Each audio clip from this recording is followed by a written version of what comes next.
Katanya dosa istri ditanggung suami. Siapa pula bilang gitu? Tapi sudah dikasih tahu jangan buka aurat, jangan. Dosa anak ditanggung orang tua. Ini ceritanya panjang.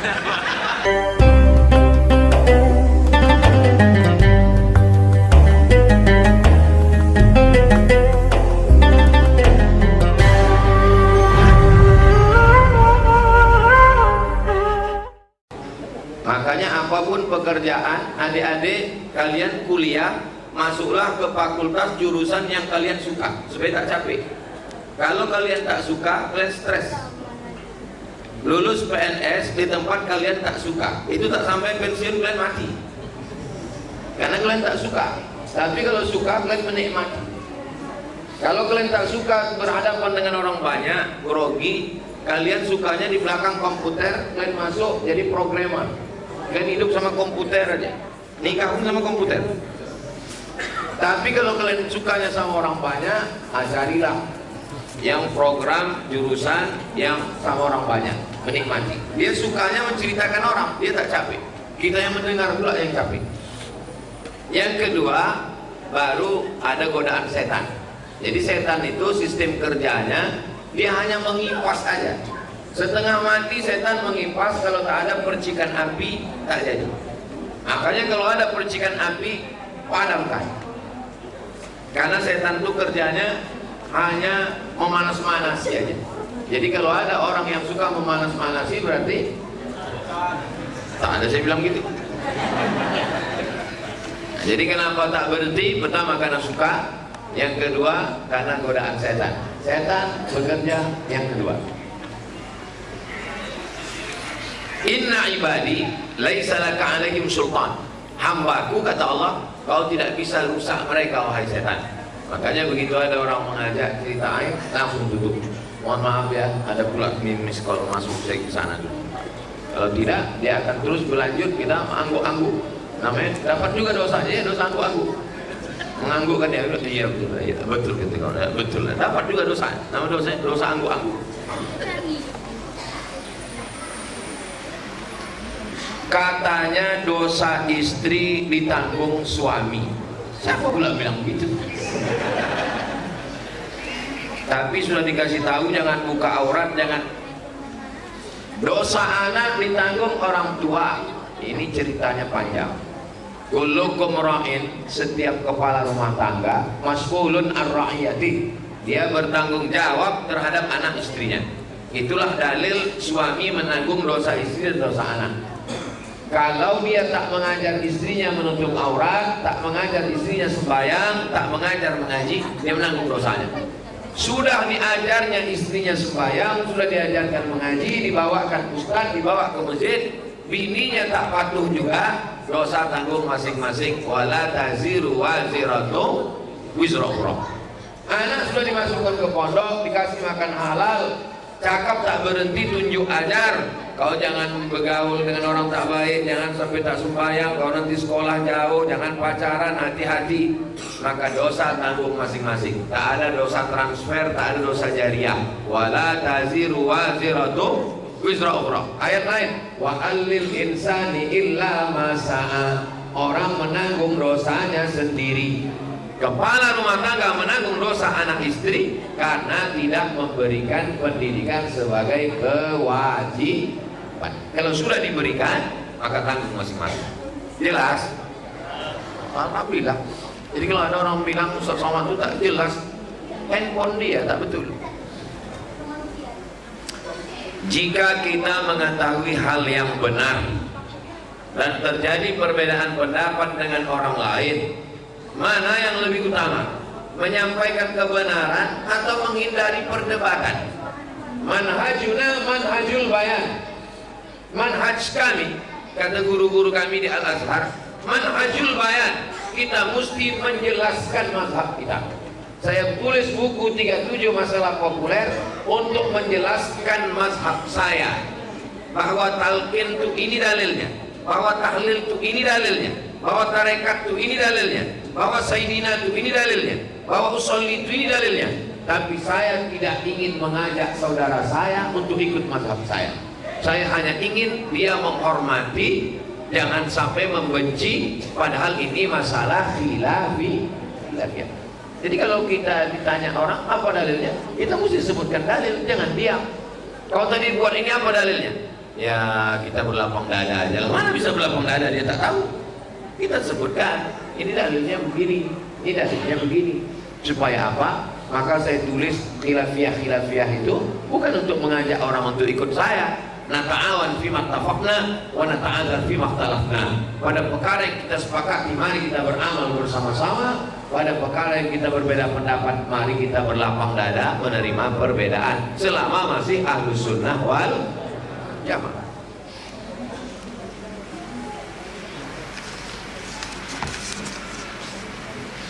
Saya bekerja di salah satu international school di Pekanbaru. Muridnya itu 30 orang muslim.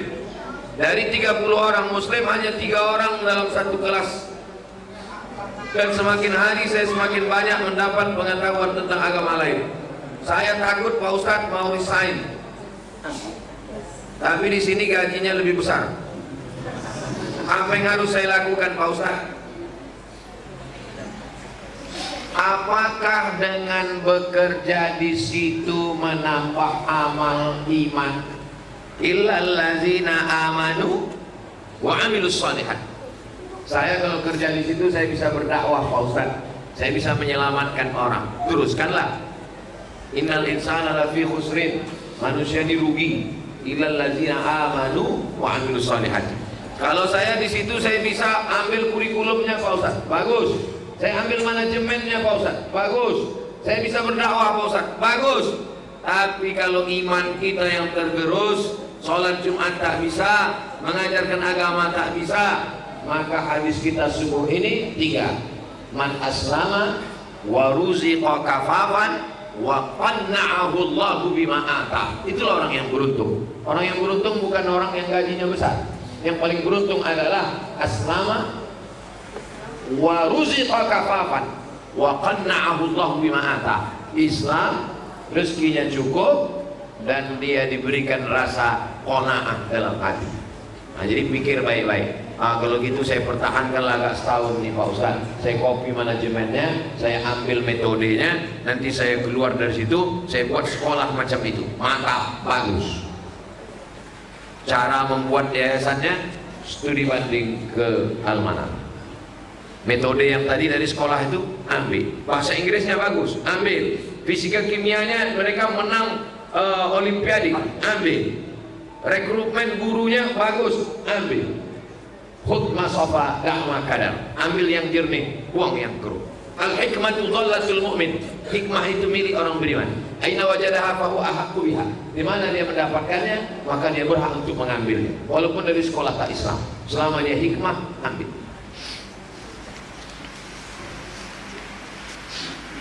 Kertas terakhir, mohon doanya Pak Ustaz, anak saya bisa jadi imam Masjidil Haram. Banyak orang Indonesia jadi imam Masjidil Haram, terlambat sholat waktu umroh.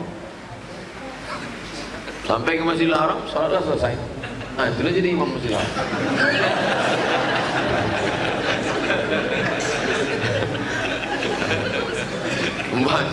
Banyak orang Indonesia menjadi imam di Masjidil Haram gara-gara terlambat sembahyang. Ini mengajak bis dari Azizia. Nah, sampai situ, pokoknya imam sudah setelah pulang. Imam Mu'aikli lah pulang, Imam Bandar Bali lah pulang, Imam Huzaifli lah pulang. Saya imam wang aja. Ikolah doa Ustaz Rahman Fatah. Menjadi imam di Masjidil Haram. Jadi ada anak lajang dari Bukit Tinggi merantaulah ke Makkah. Sampai di Makkah menghafal Quran, sampai di Makkah belajar hadis, belajar fikih, sampai akhirnya rupanya kalau ada tuah di badan pasir digenggam menjadi intan. Menikahlah dengan anak saudagar kaya keturunan Kurdi, namanya Syekh Soleh Al-Kurdi. Menikah dengan anak Syekh Soleh Al-Kurdi. Syekh Soleh Al-Kurdi ini dekat dengan penguasa Makkah waktu itu. Makkah waktu itu belum King Saud, belum Saudi Arabia. Malik Abdul Aziz belum mencaplok Makkah Madinah lagi. Waktu itu namanya masih Hijaz, otonomi khusus dipimpin oleh Syarif Hussein. Syarif Hussein imam, makmumnya Syekh Soleh Al-Qurdi. Soleh Al-Qurdi membawa menantunya yang orang Bukit Tinggi tadi. Ditakdirkan Allah, Syarif Hussein salah baca ayat, tersilap dia salah baca ayat, diluruskan oleh anak muda dari Bukit Tinggi. Diluruskannya ayat, selesai salam, terkagum dia. Siapa mau ini orang kalau mobilnya bahasa kan. Mas muka kata siapa mau disampainya lah nama Bukit Tinggi. Nama Ambo Ahmad Khatib. Itulah dia Imam Ahmad Khatib Al-Minkabawi. Itulah orang Indonesia yang menjadi imam Masjidil Haram sekaligus mufti mazhab Syafi'i. Ini punya murid dari Jombang. Muridnya dari Jombang itulah dia Syekh Muhammad Hashim Ash'ari, pendiri Nahdlatul Ulama. Satu lagi muridnya dari Medan, namanya Syekh Hasan Mahsub. Itulah murid-muridnya yang mendirikan Al-Jamiatul Wasliyah. Satu lagi muridnya dari Bukit Tinggi. Itulah dia Syekh Sulaiman Ar-Rasuli, Inyak Candong, Inyak Candong, Inyak Jaho, Syekh Abbas Padang Laweh. Ini para ulama yang imam masjid ini, karena tadi judulnya adalah Imam Masjidil Haram. Artinya apa? Apakah orang Nusantara bisa jadi imam Masjidil Haram? Bisa, sudah pernah terbukti. Meninggal tahun 1916. Syekh Ahmad Khatib Al-Minkabawi meninggal tahun 1916. Sedangkan revolusi King Saud, Saudi Arabia berdiri tahun 1924. Jadi kalau ada orang yang meragukan, mana mungkin bisa di Masjidil Haram jadi imam? Masjidil Haram kan dipegang oleh King Saud. King Saud itu baru berdiri 1924. Syekh Ahmad Khatib dari imam meninggal 1916. Bodoh. Selamat nih kalau ngomong kenapa kasar? Bukan kasar, dia lebih ngajak kasar duluan. Masa dibilangnya tak betul Syekh Ahmad Khatib Minangkabau jadi imam Masjidil Haram? Syekh Ahmad Khatib Al-Minkabawi mengajar di Masjidil Haram, dan dia ada satu tiang khusus. Zaman dulu kalau mengaji sama Syekh ini tiang iko, mengaji sama Syekh ini tiang iko. Di tiang dialah yang paling ramai majelisnya. Di mana bisa saya baca biografi Syekh Ahmad Khatib Al-Minkabawi ini? Judul kitabnya A'lam Makkiyin. Download di internet. Tulis A'lam Makkiyin. Tokoh-tokoh Makkah dari sejak zaman dulu sampai sekarang. A'lam Makkiyin. Download PDF. Sebentar ya. Tulis Alif, Ain, Lam, Mim, Nun. Yang tak bisa tulis Arab handphonenya berarti belum masuk Islam. A'lam Makkiyin. Ini judul kitabnya. A'lam Makkiyin. Udah PDF, download. A'lam Makkiyin minal qarni tasi ilal qarni rabi' asyar hijri. Download gratis. Nanti buka di situ dalam biografi Syekh Ahmad Khatib Al-Minkabawi.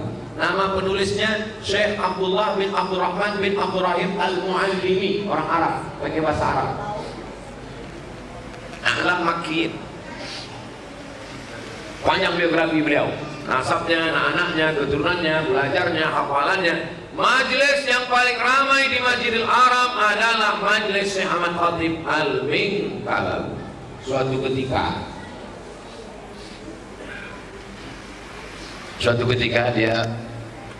kita kan kalau ramai majelis ini ada perasaan kita majelis ini hebat.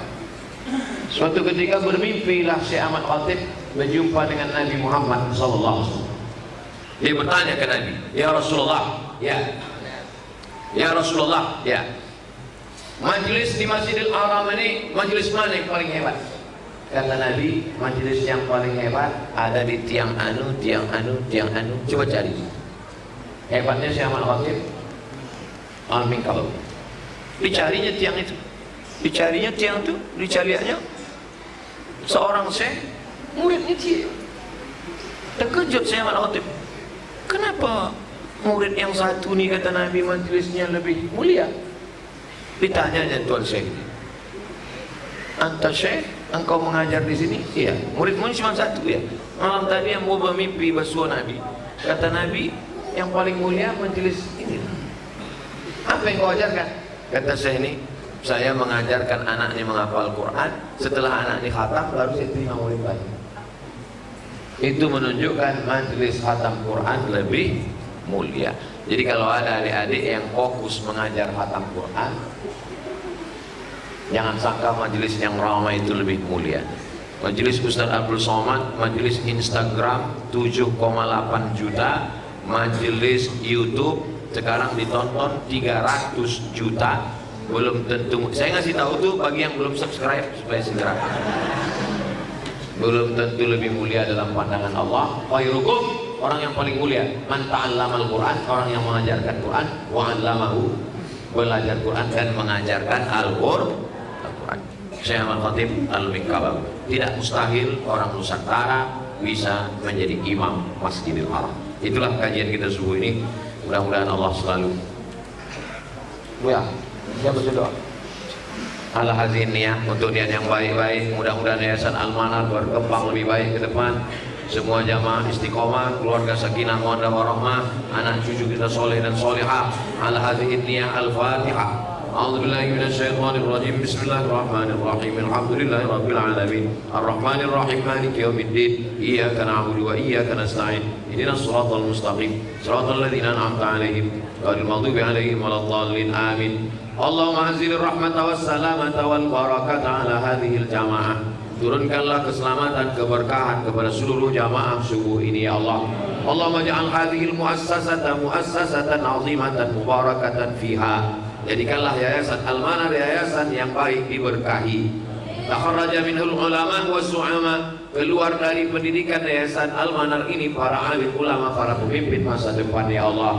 Allahumma hfazna min kulli su' wa syarr, jaga pelihara kami dari segala perbuatan maksiat dan dosa. Allahumma ja'alna minal mutahabbina bi jalalik, jadikan kami orang-orang yang berkasih sayang karena Engkau. Adhillana tahta dhilli arsyika yauma la dhilla illa dhilluk, jadikan kami naungan di bawah singgasana arasmu ketika itu tak ada tempat bernaung kecuali Engkau saja ya Allah. Allahumma jama'na ma'al habibil mustafa fi jannatikal ula, sebagaimana Engkau buat kami bersatu di Yayasan Al-Manar, satukan pula kami di surga bersama Nabi Muhammad sallallahu alaihi wasallam. Allahumma tahhir qulubana minan nifaqi wal hasadi wal kibriya'i wal 'azamah, sucikan hati kami dari hasad, dengki, merasa lebih besar, merasa lebih hebat dari orang lain. Allahumma ja'alna minal ladzina yastami'una al-qawla fayattabi'una ahsanah, jadikan kami orang yang mendengarkan ucapan yang baik, mengiringinya dengan amal yang baik. Allahumma akhtim lana bi husnil khatimah wa la taqtim alaina bi su'il khatimah. Rabbana ighfir lana dzunubana, ampunkan dosa kami, wa li abaina, ayah kami, wa li ummahatina, ibu kami, wa li masyayikhina, guru-guru kami, wa li auladina, anak cucu keturunan kami, wa liman hadarana, semua yang hadir di majlis ini ya Allah, wa liman ahsana ilaina, semua orang yang sudah berbuat baik kepada kami, bil khusus kepada Yayasan Al-Manar, Yayasan Tabung Wakaf Umat. Rabbana atina fid dunya hasanah wa fil akhirati hasanah wa qina adzabannar. Wa sallallahu ala sayyidina Muhammad wa ala alihi wa sahbihi wasallam. Walhamdulillahi rabbil alamin. Taqabbalallahu minkum inna wa minkum taqabbal ya karim. Terima kasih segala perhatian.